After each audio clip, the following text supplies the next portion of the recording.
Thank you, Mr. President. I rise today to pay tribute to Rhode Island Senate President Dominick Ruggerio of North Providence, Rhode Island, who passed away on April 21st, 2025, after a long and courageous battle with cancer. As the longest-serving member of the Rhode Island State Senate, Donnie was affectionately known as the Dean of the Senate. I first met Donnie as a young man when we both attended LaSalle Academy in Providence, Rhode Island, and we played high school football together. And indeed, he was a remarkable gentleman then, both on and off the field. One of the things that we discovered is that Donnie was about 6'2". He was a wide receiver, and he would be running down the field, looking at the goal line, nothing in front of him, catch the ball, and then he'd trip over me. I was a defensive halfback. So we got to know each other pretty well. One of the nicest gentlemen you could ever meet.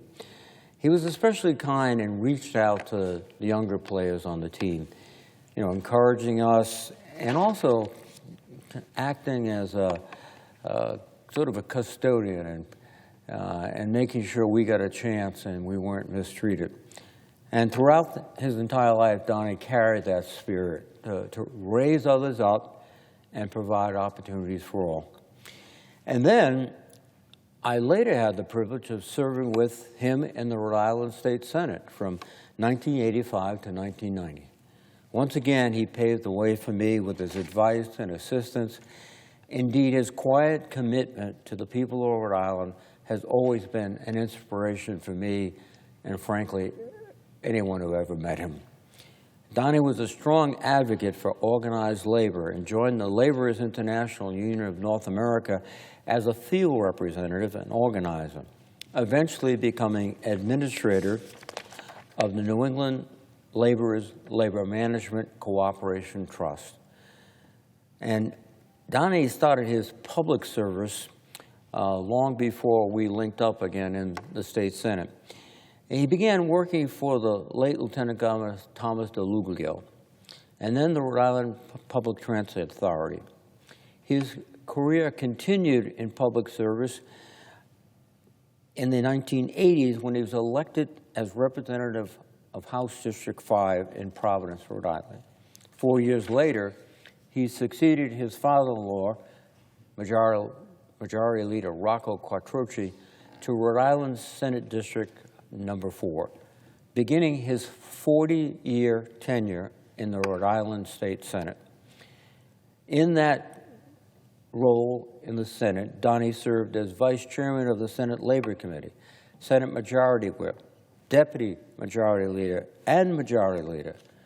And in 2017, he was honored by his colleagues with his election to the office of Senate President.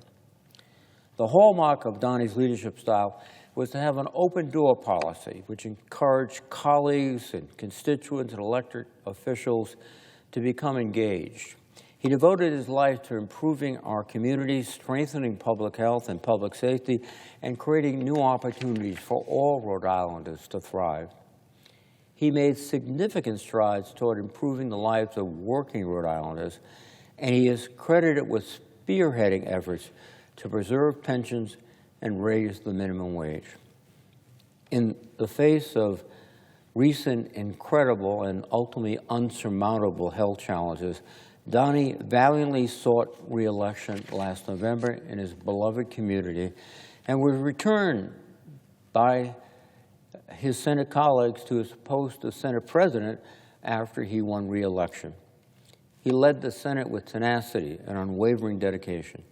Throughout his decades of public service to his constituents in North Providence and Providence, and to the entire state of Rhode Island, he was strongly committed to fulfilling his responsibilities, obligations, and tasks with a sense of accountability, decency, and honor.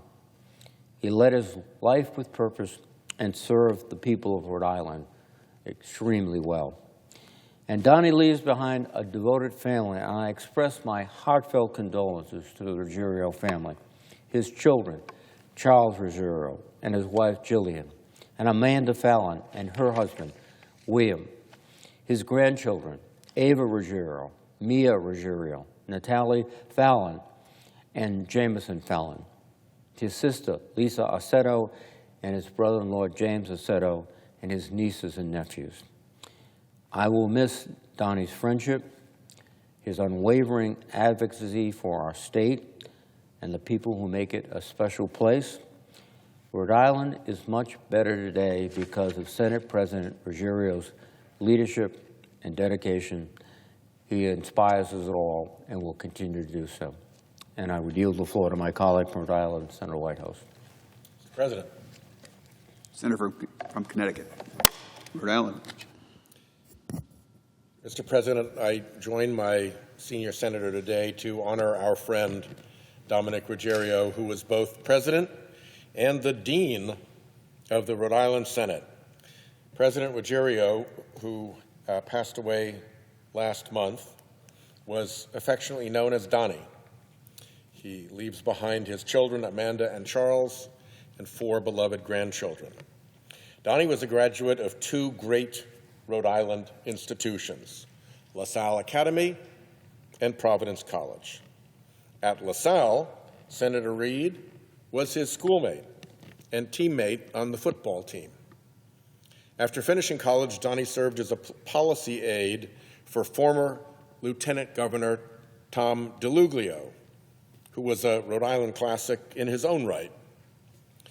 Donnie went on to spend many years with Labor's Local Union 271, serving in multiple leadership roles. Donnie's career in public service continued when he was elected to the Rhode Island House of Representatives in 1981, where he stayed for a few years until making the jump to the Rhode Island Senate in 1984, where then State Senator Jack Reed was again his teammate in the State Senate. The Senate was Donnie's home. For over 4 decades, he was the champion for residents of District 4, which includes parts of North Providence and Providence. After holding several leadership positions in the Senate, he was elected by his peers to serve as Rhode Island Senate President in 2017. His legacy at the State House will be defined by his decades of forceful advocacy for working people and his practical, highly effective style of legislating. He never forgot his background as a laborer, never stopped working to create opportunities for working men and women.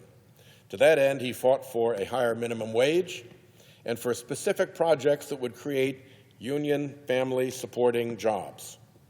He also led the charge to eliminate lead pipes, making our tap water safer to drink for Rhode Islanders. Among his many accomplishments was his work to address the state's opioid crisis. He created a fund to support statewide opioid treatment, recovery, prevention, and education programs, and shaped a law to ensure that filling a prescription for life-saving anti-overdose medication would not create a barrier for Rhode Islanders getting life insurance. I'm grateful in particular for Donnie's leadership on climate. He sponsored legislation that put Rhode Island on a path to 100% renewable energy by 2033. When that legislation was signed into law, it was the most aggressive statewide energy standard anywhere in the country. Donnie was beloved by his lifelong North Providence community, and he was always a pleasure to work with. In a profession that is not always gentlemanly, he was always a gentleman. He took pride in the Senate being a place where people had, as he would say, always been able to disagree without being disagreeable. So I thank Senate President Ruggerio for his dedicated and successful service to our state. I offer my condolences to his family. We will miss him. I yield the floor.